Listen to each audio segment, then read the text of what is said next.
ఓ YCP కార్యకర్తలారా, మీ సేవలనే మే మరువం. మీ అందరికీ మా వందనం.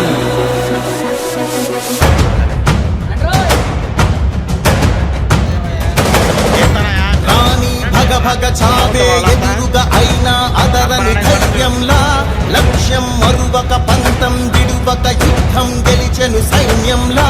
కార్యకర్తల త్యాగాలే